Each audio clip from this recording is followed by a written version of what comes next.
말씀 씨앗을 심어요. 사랑하는 친구들, 말씀 시간 시간이에요. 오늘 말씀은 사도행전 10장 말씀이에요. 다 함께 말씀 씨앗 심을게요. 사도행전 10장. 가이사랴에 고넬료라는 사람이 있었습니다. 그는 이탈리아 부대인 로마 군대의 백부장이었습니다. 고넬료는 경건한 사람이었습니다. 그와 그의 집에 사는 모든 사람이 하나님을 공경하고 경외하였습니다. 그는 가난한 사람들에게 아낌없이 돈을 주었고 늘 하나님께 기도했습니다. 어느 날 오후 3시쯤 고넬료는 환상을 보았습니다. 그는 환상 속에서 하나님의 천사가 다가와 고넬료야 라며 부르는 소리를 똑똑히 들었습니다. 고넬료는 두려움 속에서 천사를 쳐다보았습니다.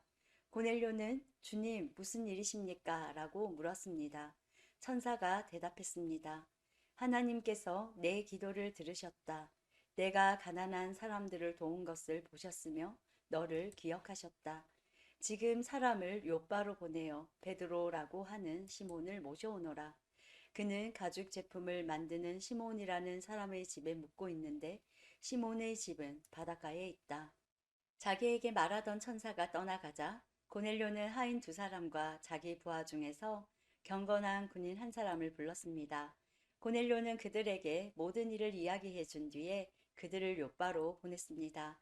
이튿날 낮 12시쯤 고넬료가 보낸 사람들이 욥바 근처에 이르렀을 때에 베드로는 기도하러 지붕으로 올라가 있었습니다. 베드로는 배가 고파 무엇이라도 좀 먹었으면 하던 참이었습니다. 사람들이 음식을 준비하고 있던 중에 베드로는 환상을 보았습니다. 베드로는 하늘이 열리고 큰 보자기 같은 것이 네 모퉁이가 묶여 땅으로 내려오는 것을 보았습니다. 그 안에는 갖가지 4발 달린 짐승들과 땅에 기어다니는 파충류와 날짐승들이 들어 있었습니다.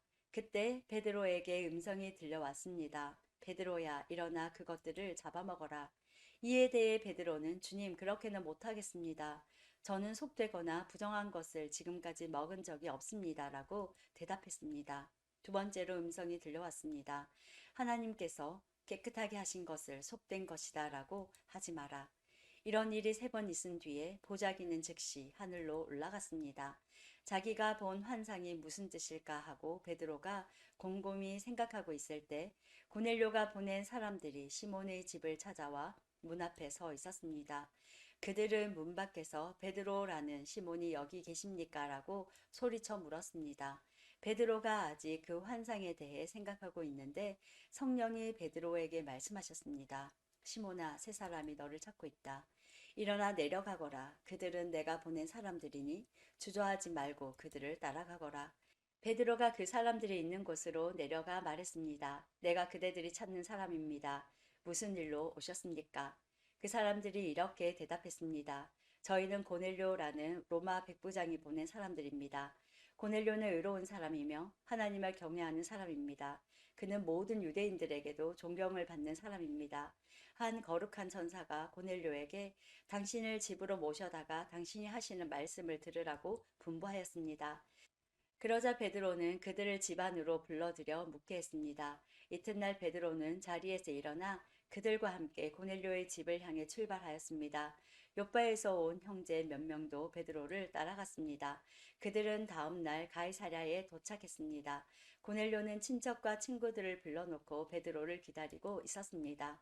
베드로가 안으로 들어가자 고넬료가 그를 맞이했습니다. 그는 베드로의 발 앞에 엎드려 절했습니다. 베드로가 그를 일으켜 세우며 일어나십시오. 나도 사람일 뿐입니다. 라고 말했습니다.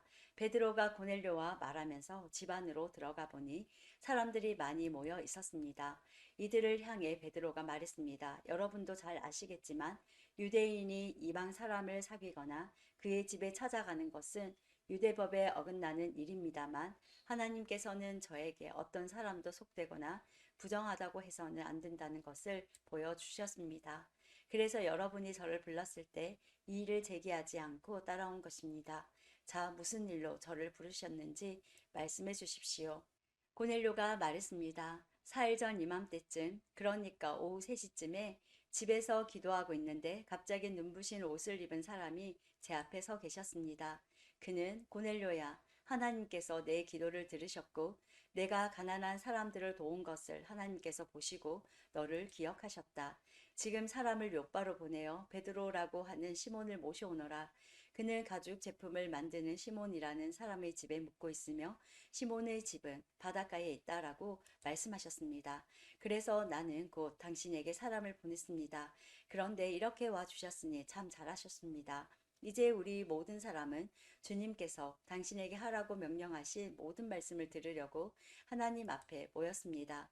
베드로가 입을 열어 말했습니다. 나는 참으로 하나님께서는 사람을 외모로 차별하지 않는 분이시라는 것을 깨달았습니다. 하나님께서는 어느 나라 사람이든지 하나님을 경외하고 의로운 일을 하는 사람을 받아주십니다. 하나님께서는 이스라엘 백성에게 말씀을 보내시고 예수 그리스도를 통해서 평화의 복음을 선포하셨습니다. 예수님은 모든 백성의 주님이십니다. 여러분은 요한이 세례에 관해 설교한 이후 갈릴리에서 시작하여 온 유대 땅에 걸쳐 발생한 큰 사건을 아실 것입니다. 하나님께서는 나사렛 사람인 예수님에게 성령과 능력으로 기름 부으셨습니다. 그분은 두루 다니시면서 선한 일을 하셨고 귀신에 사로잡힌 사람들을 고쳐주셨습니다. 이는 하나님께서 예수님과 함께 계셨기 때문입니다. 우리는 예수님께서 유대와 예루살렘에서 하신 모든 일을 목격한 증인입니다.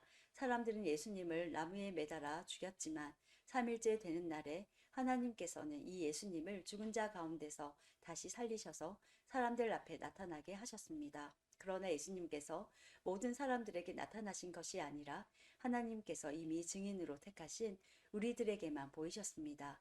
우리는 예수님께서 죽으셨다가 다시 살아나신 뒤에 그분과 함께 먹고 마셨습니다. 예수님께서는 우리에게 명하시기를 하나님께서 이 예수님을 살아있는 사람과 죽은 사람의 심판자로 세우셨다는 것을 사람들에게 전파하고 증언하라고 하셨습니다. 모든 예언자들도 예수님을 믿는 사람은 다 그분의 이름으로 죄를 용서받는다고 증언했습니다. 베드로가 이런 말을 하고 있을 때 말씀을 듣고 있던 모든 사람들 위에 성령께서 내려오셨습니다. 베드로와 함께 온 할례 받은 신자들은 하나님께서 선물로 주신 성령을 이방 사람에게까지 부어주시는 것을 보고 깜짝 놀랐습니다. 이방인들이 방언을 말하고 하나님을 찬양하는 것을 그들이 들었기 때문입니다. 그때 베드로가 말했습니다. 이 사람들이 우리와 마찬가지로 성령을 받았으니 이들에게 물로 세례를 주는 것을 누군들 막을 수 있겠습니까? 베드로는 그들에게 예수 그리스도의 이름으로 세례를 받으라고 명하였습니다. 그때 그들은 베드로에게 자기들과 함께 며칠 더 머물다 가라고 부탁했습니다. 오늘도 말씀 씨앗 모두 잘 심었어요. 우리 내일 또 만나요.